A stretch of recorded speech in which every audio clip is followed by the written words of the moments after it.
Check out all of our videos, only at sexhealthguru.com. Chlamydia is the most common sexually transmitted bacterial disease in the United States, yet it rarely occurs with symptoms. Learn why diagnosing chlamydia is vital. Chlamydia is a curable STD that infects about 3 million Americans every year. The disease is caused by the transmission of the bacterium Chlamydia trachomatis. Chlamydia can spread to both the male and female sex organs, as well as to the rectum, urinary tract, eyes, and throat of both genders. This disease is passed through vaginal, anal, and oral sex, or from mother to child during birth. Chlamydia is particularly frightening because 3 out of 4 women and 1 out of 2 men who are infected have no symptoms at all and do not know that they have chlamydia. If symptoms are present, women and men may both experience unusual discharge from their genitals, pain while urinating or defecating, or rectal discharge. Men do not usually experience any effects of chlamydia. However, the disease can spread to the testicles, possibly resulting in infertility. Because these symptoms are nonspecific and very rare, it is recommended that all sexually active people be tested regularly. It is very important that the infected individual and all current partners begin treatment with antibiotics immediately. The 2 most common ways to treat chlamydia are a one-time dose of azithromycin or twice-daily doses of doxycycline for a week.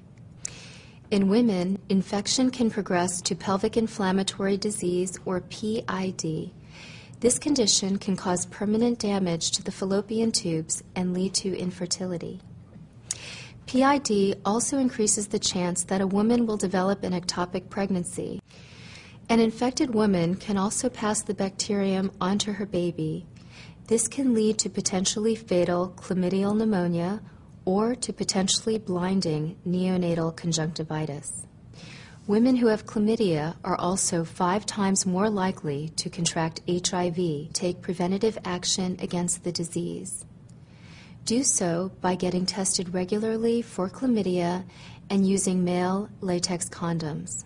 Chlamydia's common occurrence, infrequent side effects, and serious consequences all mean that you should talk to your doctor about getting tested if you are at risk.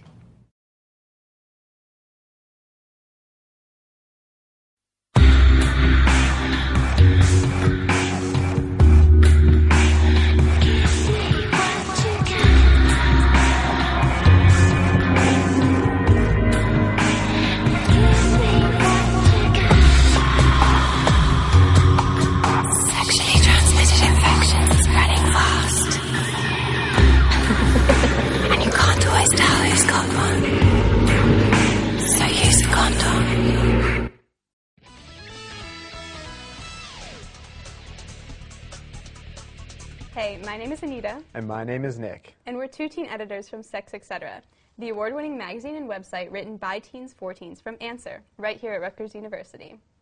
We're here to talk to you about something important, something I know you've been thinking a lot about. That's sexually transmitted diseases, STDs, sometimes called STIs. And Nick, you would not believe some of the stuff that people have heard about STDs. I mean, I've heard that using 2 condoms, one right on top of another, provides you some sort of extra protection against STDs, but that's totally not true. I've heard that you can catch an STD just by using a public toilet, which, first off, is really gross, and second off, it's totally untrue.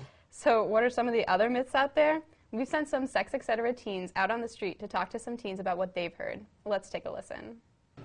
Hi, I'm Courtney from Sex Etc., a magazine and website for teen sexual health. We're here today wondering what myths people have heard about STDs. I'm wondering what you've heard about STDs.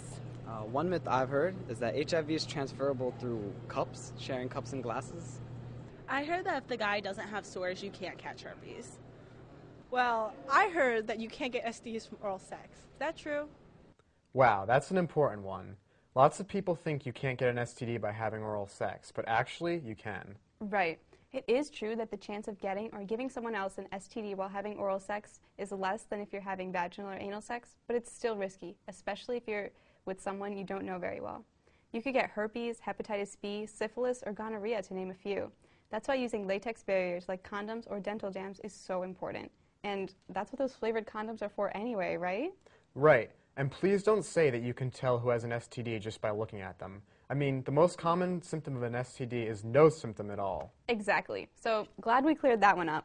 Let's head back into the field to see what other people have heard about STDs. Hi, I'm Leela from Sex Etc., a magazine and website for teen sexual education. We're here to talk about sexually transmitted diseases and stuff that people have heard, whether they're true or not. I'm wondering what kind of sexually transmitted disease myths you've heard. I've actually heard that only people who are gay can get AIDS. Well, I heard that you can't get an STD if you use a condom, right? Well, here's the thing. Using condoms or dental dams, as long as you use them all the time and correctly, really reduces your chances of giving or getting an STD. But of course, since condoms don't cover the entire genital area, it's still possible to transmit an STD even though you may be using a condom or other latex barrier. But they're the best protection we've got if you're not going to choose abstinence. Right, and you just need to make sure that you use them all the time and correctly to give the best protection. Let's watch how that happens. Check the expiration date. Open the package carefully and remove the condom. Make sure the condom tip is pointing up so that it can easily roll down the penis. Pinch the tip of the condom to squeeze the air out. Place the condom on an erect penis and roll it all the way down to the base. Orgasm, ejaculation, and partner's orgasm. Hold on to base of condom and pull out. Carefully remove the condom from the penis, making sure that none of the semen drips out by tying a knot at the end.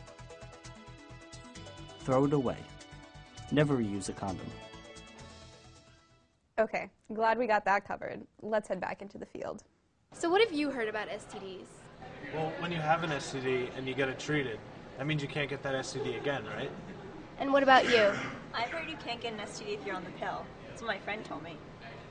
Okay, so these are two really important myths for us to talk about. I mean, even my friends have been asking me about these ones. I agree. Let's talk about the first myth. You know there are different things that can cause an STD. If it's caused by bacteria, like chlamydia, gonorrhea, or syphilis, you can easily get it cured by taking antibiotics.